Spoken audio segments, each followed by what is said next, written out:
Mercredi 9 juillet 2025. Tu dois peut-être revenir en arrière. Jérémie Saudré. On nous a souvent exhortés à aller de l'avant.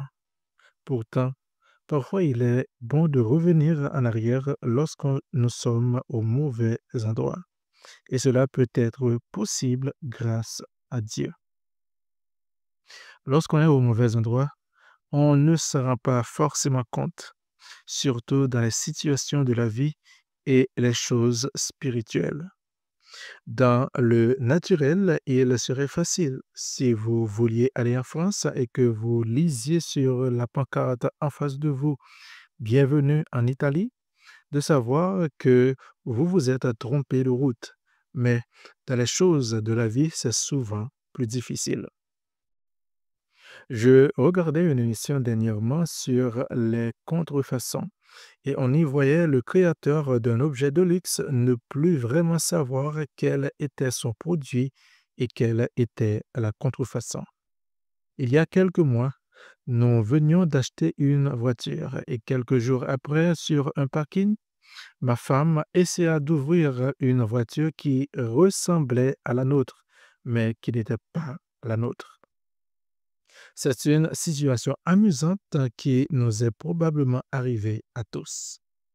Il est souvent impossible de faire la différence entre un vrai et un faux diamant au premier coup d'œil, et les arnaques sont nombreuses sur cet objet. Une émission encore montrait un bijoutier qui vendait de faux diamants, installé sur une des places les plus prestigieuses en la matière, la place de Vendôme. Il est impossible de le voir à l'œil nu et il faut un œil expert pour cela.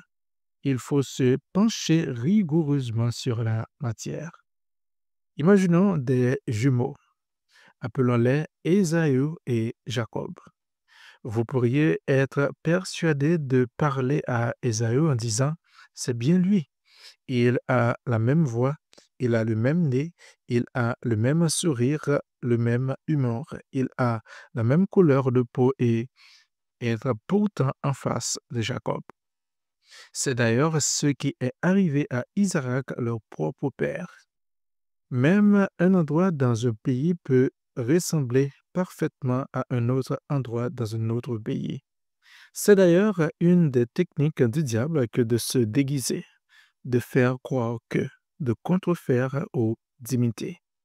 Si j'ai pris ces exemples, c'est pour vous montrer que nous pouvons être dans une situation ou devant un événement qui nous paraît normal, car nous ne prenons pas le temps de scruter à la lumière de la parole de Dieu, de notre témoignage intérieur et de ce que Dieu nous a déjà dit de la situation ou de l'événement en question.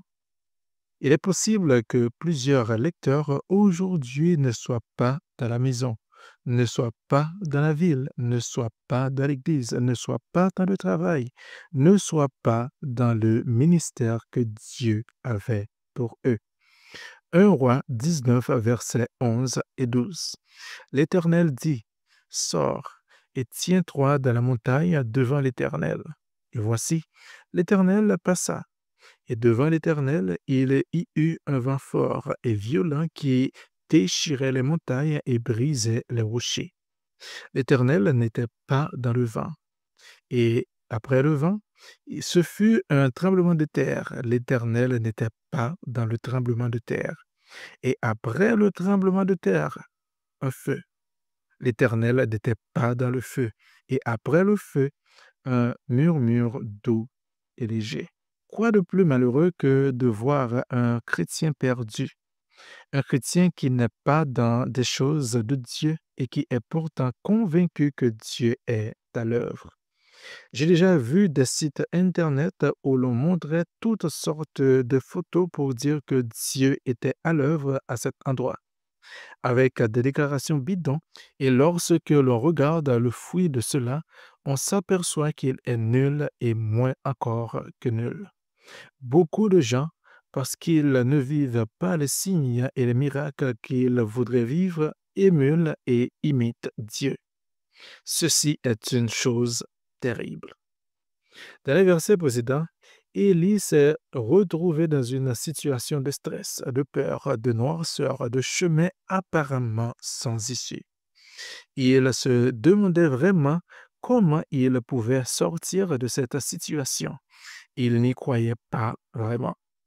Mais apparemment, Dieu était à l'œuvre. Et voici que devant l'Éternel, il y eut un vent fort et violent qui déchirait les montagnes et brisait les rochers. Mais l'Éternel n'était pas dans le vent. Pourtant, Dieu envoya son vent à la Pentecôte plus tard. Et Dieu avait déjà fait à l'époque d'Élie des choses semblables. Mais Dieu n'était pas là. Il y eut encore un tremblement de terre, mais Dieu n'était pas là non plus. Beaucoup auraient crié Alléluia, c'est Dieu qui nous visite. Mais Dieu n'était pas là. Voilà encore un feu. Dieu n'a-t-il pas déjà utilisé le feu? Ne s'est-il pas manifesté comme un feu? Alléluia, c'est Dieu qui nous visite, mais Dieu n'était pas là non plus. Dieu était dans le murmure doux et léger. Certains disent, si vraiment je suis dans la mauvaise direction, donne-moi un signe, montre-moi clairement, ferme les portes. Mais la majorité du temps, Dieu ne donnera aucun signe. C'est terrible pour nous qui aimons marcher avec nos yeux, mais ce n'est pas la façon de faire de Dieu. Dieu vous parlera dans votre cœur par un murmure doux et léger. Vous sentirez un malaise, comme une petite voix qui vous dira, es-tu en train de faire la bonne chose? Arrêtez-vous une seconde dans la lecture de cette pensée. Il vous parlera peut-être si vous êtes quelque part au mauvais endroit ou en train de faire la mauvaise chose. Vous oublierez peut-être cette pensée, mais dans les prochains jours, votre cœur vous parlera. Soyez attentifs. Selon Wikipédia, la normalité est ce qui est conforme à ce dont on a l'habitude, ce qui ne surprend, ne dérange ni n'attire la curiosité. Une chose normale est donc perçue quasiment inconsciemment et on ne s'en souvient pas facilement, alors qu'une chose anormale éveille l'attention et est facilement retenue par le cerveau. De la même façon que notre cerveau nous dit lorsque nous voyons un homme marcher sur l'eau, ce n'est pas normal, de la même façon notre cœur nous dit, ce n'est pas normal lorsque nous faisons la mauvaise chose ou sommes à la mauvaise place. Mais si nous ne voulons pas nous remettre en question et éteignons la voix de notre cœur, cette voix diminuera jusqu'à ce que nous ne l'entendions plus du tout. C'est dangereux de ne pas faire la bonne chose, de ne pas être au bon endroit. 1 Roi 19, verset 13. Quand Élie l'entendit, il s'enveloppa le visage de son manteau, il sortit et se tint à l'entrée de la caverne. Et voici, une voix lui fit entendre ces paroles. Que fais-tu ici, Élie? Élie a dû sortir de sa caverne lorsqu'il a entendu ce doux murmure. Lorsque ce doux murmure te parlera, mets-toi de suite en situation d'écoute et d'obéissance. Dieu lui a dit, que fais-tu ici, Élie? Il lui disait en fait, tu n'es pas au bon endroit.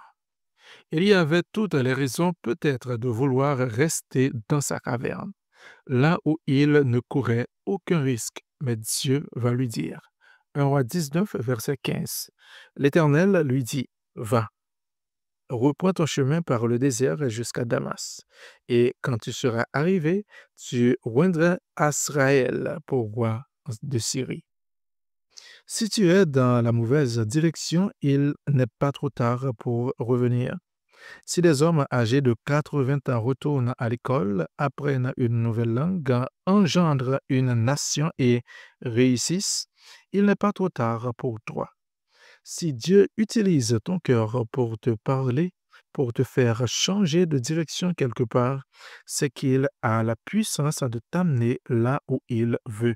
Mais attention, Il ne bougera pas tes jambes pour toi pour faire ce que tu as à faire.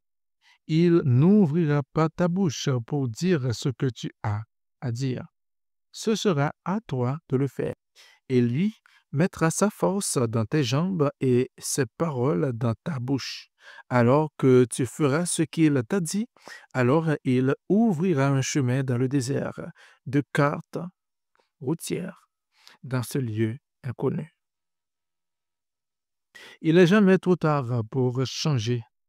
Et même si tu ne peux pas changer de femme ou d'autre chose, tu peux changer d'attitude, tu peux changer de pensée, tu peux changer de destinée.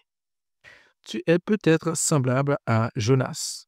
Tu as peut-être fui la destinée de Dieu pour toi, mais là encore, il n'est pas trop tard pour se repentir, dire avec Jonas. J'accomplirai les vœux que j'ai faits et être recraché du poisson pur. Amen.